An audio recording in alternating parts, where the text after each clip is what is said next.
इस वक्त बड़ी खबर मिल रही है। खबर यह है कि क्वेटा के 4 इलाकों में भीषण आग लगी है। भारी तबाही इस वक्त वहां पर देखी जा रही है। क्वेटा के कई इलाकों में कई ठिकानों पर भारी तबाही हुई है।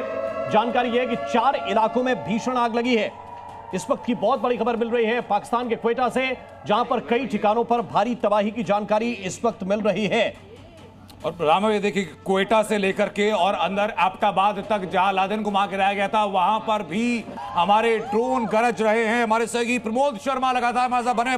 प्रमोद, भारत जो ये कार्रवाई कर रहा है, इसकी तस्वीर एक एक करके सामने आ रही है। पाकिस्तान के अलग अलग शहरों से एक एक करके सामने आ रही है।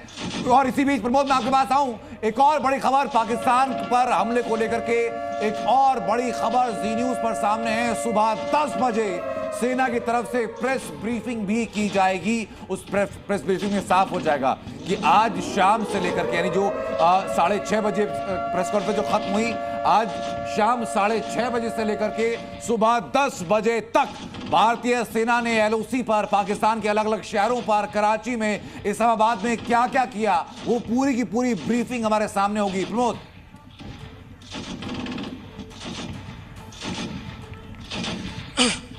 देखिए, भारत भारी पड़ रहा है दुश्मनों पर, पाकिस्तान पर, और हिंदुस्तान के जो वायुवीर हैं वो इस कदर गरज रहे कि पाकिस्तानी प्रधानमंत्री से लेकर मौलाना मुनीर तक सब भाग गए। पहले ही देखिए, बड़े बड़े नेता जो बयान दे रहे थे, उन्होंने अपनी फैमिली को विदेशों में शिफ्ट कर लिया। और अब जब आतंकियों का हस्त होने लगा तो सब भाग गए, दुम भगाकर। कोई सामने नहीं आ रहा है, जनता हाहाकार कर रही है, कोई तो बचाने आए। जो दम भर रहे थे पाकिस्तानी, वो कोई नजर नहीं आ रहा। इसके साथ साथ आप मुझे जरा बॉर्डर एरिया की भी जानकारी दीजिए। वीडियो निकलकर सामने आया पाकिस्तान का, वो जरूर देखिएगा। जी जी बिल्कुल, मैं बॉर्डर एरिया की आपको बता रहा हूँ। उरी बॉर्डर एरिया में हाजीपीर जो पाकिस्तानी का सेक्टर है, पीओ के, वहाँ पाकिस्तानी जो आतंकी उनके लॉन्च पैड है, और वहां से लगातार गोलाबारी की जा रही है। और जैसे ही हिंदुस्तान की सेना ने जवाब दिया तो दुम दबाकर भाग गए। एक सोशल मीडिया पर देखिए एक वीडियो आया पाकिस्तान का, वो बता रहा है कि मौलाना मुनीर की फौज कैसे भाग रही है हिंदुस्तानियों की गोली के सामने, टिक नहीं पा रही है। मुझे कुछ चंद लाइनें याद आ रही है पाकिस्तान की इस दुर्दशा पर, वो आपको बता देता हूं। और ये इस मौके पर बहुत इंपॉर्टेंट हो जाती है।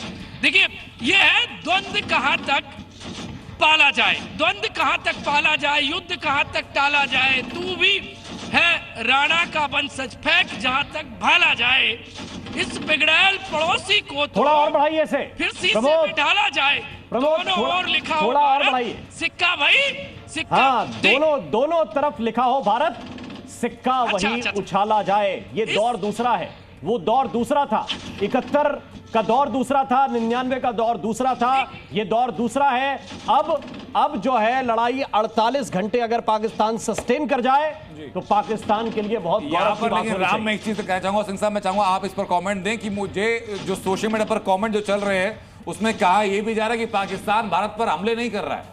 वो सिर्फ हो ये रहा कि भारत का जो एयर डिफेंस मिसाइल सिस्टम है, उसकी टेस्टिंग हो रही है फिलहाल खाली। बिल्कुल बिल्कुल, आप पूरी तरह से ध्वस्त कर रही होगी ये, पूरी आयूब कर रही होगी ये, या ये लुटियन कर रहे होंगे दिल्ली के, या ये जो सिक्युलरिस्ट है वो कर रहे होंगे। उसका मतलब ये है सर कि आप जितनी जोर शोर से, जितनी ताकत के साथ पाकिस्तान अपने मिसाइल हो, अपने ड्रोन हो, वो अटैक करने की कोशिश कर रहा है, भारतीय सीमा में घुसता है और हवा में सबको काबू कर दिया जा रहा है।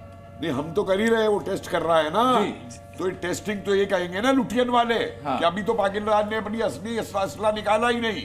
वो तो ये रोएंगे ना, रोना ये। सिंह साहब जी, अभी देखिए पूरी तरह ध्वस्त हो चुकी है जो हमें खबरें आ रही हैं उसके मुताबिक, लेकिन जो असली बात है वो कल थोड़ा सा और पता लगेगा, क्योंकि हमारे ग्राउंड फोर्सेस जो हैं अभी भी एंगेज्ड होंगे। इतनी जल्दी ग्राउंड फोर्सेस के ऑपरेशन खत्म नहीं होते हैं अगर वो एंगेज्ड है तो, पहली बात। और जहां तक एयर सुपीरियरिटी की बात है, वो हमने अचीव कर लिया है। उसी के कारण हम इतने उनके ठिकाने ध्वस्त कर पाए हैं।